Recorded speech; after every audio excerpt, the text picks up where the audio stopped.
the Ministry of Energy, in collaboration with the assemblies, they come together to make sure that they give it to a contractor to do what? To fix those lights. You understand? As we come to Accra Metro, the mayor of Accra is doing his possible best.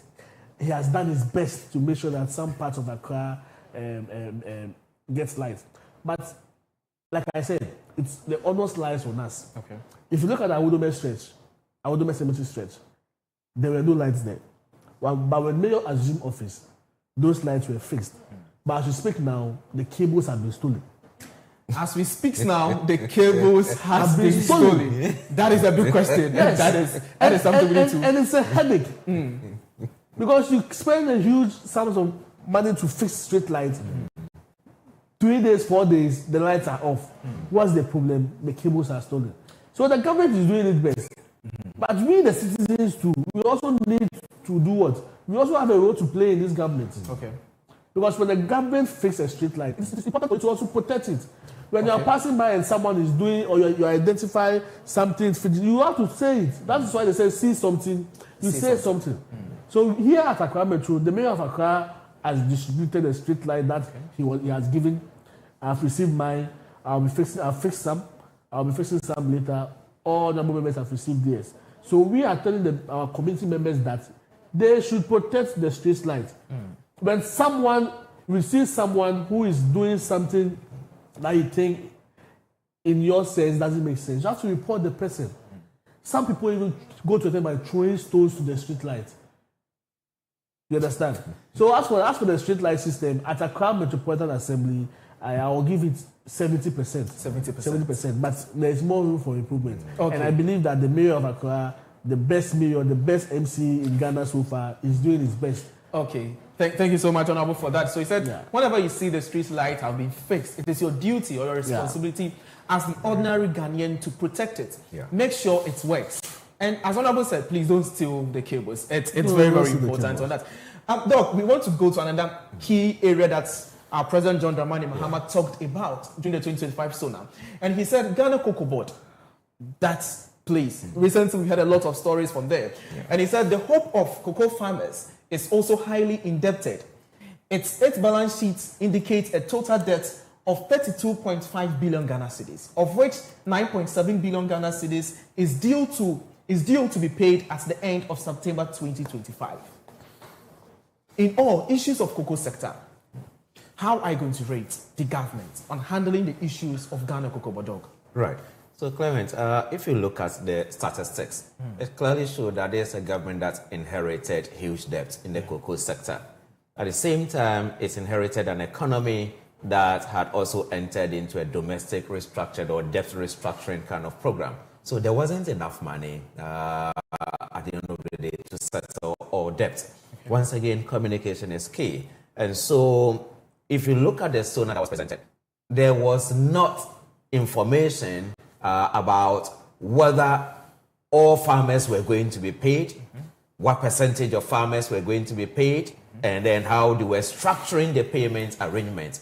Otherwise, we will not have witnessed this particular recent, chaos where on the one side farmers and then the cocoa purchasing, companies were saying farmers have not been paid, government still owes us. And then on the other side, you hear some people say, no, all of them have been paid. All of them have been paid. And yet, if you look at the data, certainly, the data suggested that there wasn't enough money in the system and they had to clear a lot of debt. Just like clearing some of the energy sector debt of $1.47 billion. And at the same time, they had to clear some of the debts in the cocoa sector.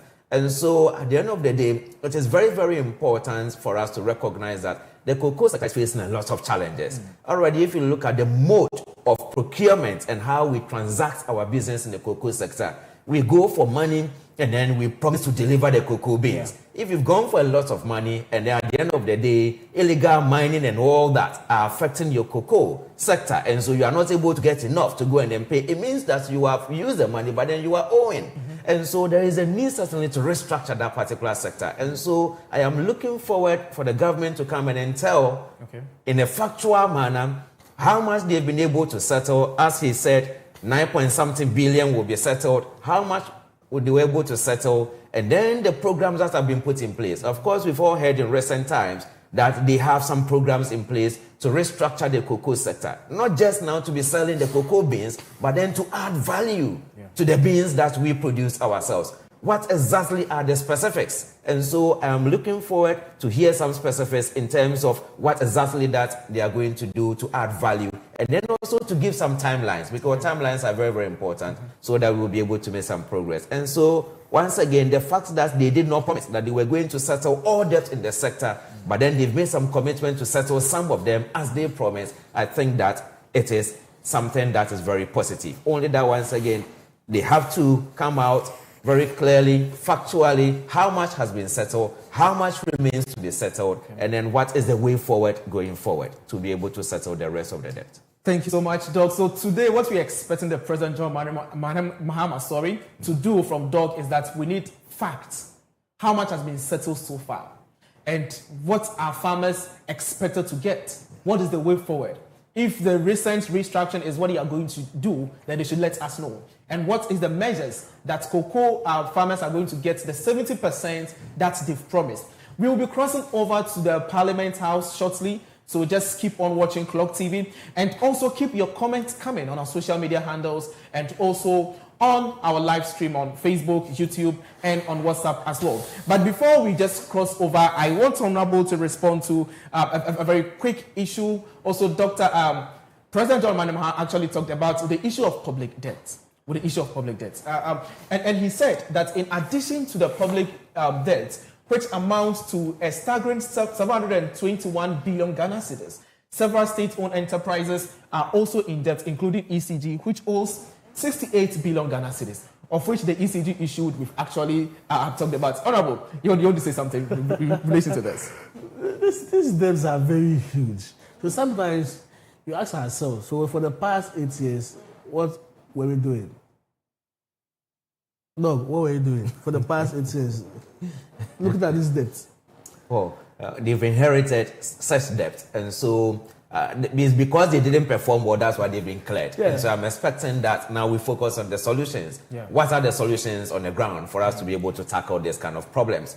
For instance, if you look at the energy sector debt, there were some kind of negotiations to bring in private sector to come and partner with government, and so we want to hear that in the state ownership, in the Sona report. Exactly. There were also some kind of arrangement to also streamline the operations of state-owned enterprises. Okay. What exactly is happening there? I expected that even by now, SIGA should have come out with the 2025 state ownership report for us to be able to know what each state-owned enterprise actually is going to do in order to support the government. How much that they have been able to do during 2025, how much have they been able to clear in terms of their debt, what are the positive signals, so that we can tell whether during that 1 year, the government have been able to actually push many state-owned enterprises forward on a positive note. I think that the government should really crack the whip. The president particularly should crack the whip in terms of our state-owned enterprise chief executives. Those that are not performing, he should not hesitate at all in clearing them. At the same time, SIGA should also be up and doing. We don't want business as usual, because that sector is very critical. Okay, thank you very much. Honorable, want to say something on that? No, that was my question. Exactly, Yeah. Well, most of the chief executives are doing very well. Okay. Here at Accra Metro, the mayor came to meet huge debts. You couldn't even see an AMA branded pickup because AMA was literally owing everybody, even assembly members. AMA was owing us allowance for about 1 year, 2 years. But it depends on the leadership. Okay. The mayor of Accra put practical measures in place to make sure that all these debts were paid. As we speak now, AMA is not owing anybody. Okay. AMA has paid its debt in full. AMA has branded its cars. AMA has paid assembly members' allowances in full. So some state enterprises or some public companies, I think they need to also step up their game to also help the president. You understand? Because the president appointed there to solve issues. Okay. You understand? So here at Accra Metro, our issues are being solved and are solving, and the mayor is what? Is solving them. And most of the state enterprises are also doing extremely well. If you go to Georg, for instance, they also inherited huge debts they are paying. If you go to State Housing, for instance, they also inherited huge debts. I speak based on where I come from because all these companies I mentioned are in my electoral area. Okay. And I'm also at Accra Metro. I can't speak for some states and enterprise I don't know. So here at Accra Metro and some of the state enterprises here, they are doing very well. Thank you so much. Here at Accra Metro, they are doing so well. That is from Honorable Ebenezer Edu. But Doc, let's just take this one. Then we move to the aspects of assembly members since Honorable is here. This was the main thing President John Mahama actually said. He said the election results gave us an important opportunity to change course and move off the slippery slopes our country had been descending on that had caused so much economic pain, suffering, and grief. Doug, for 1 year in office, would you say that this administration have been able to take the country from the slippery slope that President referred to earlier last year and the economic pain, the suffering, and the grief? Right. Clement, elections and especially changing, quote and unquote, a bad government. A bad government means people are not happy with you and then they change you. Once you are changed, it means, and then a new one is brought in, it means they saw the one that's been changed as a bad government. So bringing in a new government brings hope in itself. Okay. And if you look at the dynamics of the election result and then the number of MPs in the previous government who lost their seats or were cleared, it tells you clearly that many people were very, very angry. It was a time that for the first time, Ghana recorded more than 30% of citizens even wishing that we were not practicing democracy. And they were wishing for even a military system of government. That if you look at the Afrobarometer survey results. And so the change to a new government certainly then moved Ghana from that slippery slope where people were fed up with democracy now to put them on a pedestal of hope. Now comes to us to whether now after that 1 year, the hope that people place in the government actually are being paid in a positive manner. I will just tackle just one aspect. Okay. If you look at the foreign exchange market, you can see that the government has done tremendously well at the end of the day by bringing the exchange, foreign exchange regime, to a very low level. At least this is something that really was unexpected. I did not expect that the government would have been able to, achieve a foreign exchange regime where now $1 will be about 11, 12 Ghana cedis compared to the 17 cedis that we were seeing. And people chasing after dollars and even not getting it. And so that has also led to now stability in the prices of goods across shops. To the extent that even those who are in the automobile sector have recently, they've reduced the prices of cars to about 15% or all that. And so that really helps a lot at the end of the day in reducing the economic pain that people have actually endured. The president himself actually even stated that he did not even think that within that short period they have been able to achieve that kind of macroeconomic stability and this kind of foreign exchange regime stability. And so I think that they have done very, very well in terms of the macroeconomic management. And now we are even looking forward to exiting from the IMF program. And so that is a positive plus. Now is the time now to move forward now into the realm of job creation and then progressing with the massive, significant infrastructural change that we are all looking forward to see at the end of the day. And so there's a lot that we expect. Okay, there is a lot that we expect, but now is the time to move into massive job creation. This is what we want the State of Nations Address to actually look at. Honorable, you are on grounds. You are with the Carnation electoral area. You are with the AMA. You know what really goes over there. Do you think, listening to Ghanaians, governments of the day have been able to take us from the slippery slope that President John Mahama talked about in 2025, take us from the economic pain and the suffering? I think the president has done his best. And if you see what Doug said, I agree with him perfectly.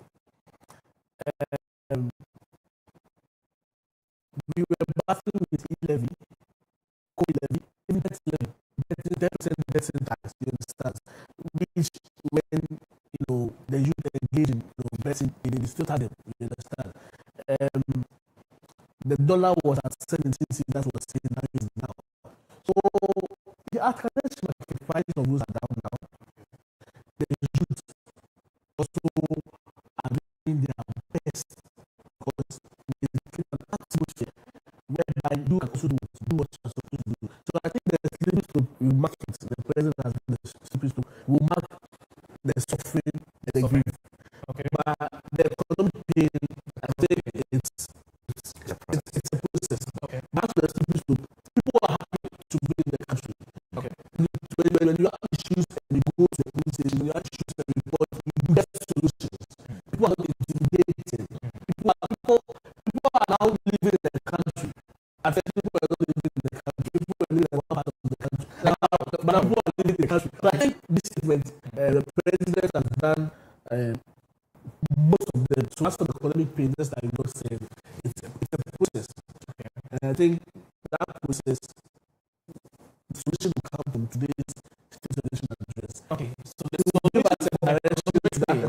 solution for economic pain will come from today's state of nations address. Because of as we told you earlier, we just consulted Parliament to find out what is really happening on ground in the chamber. But before we do that, there was a promise.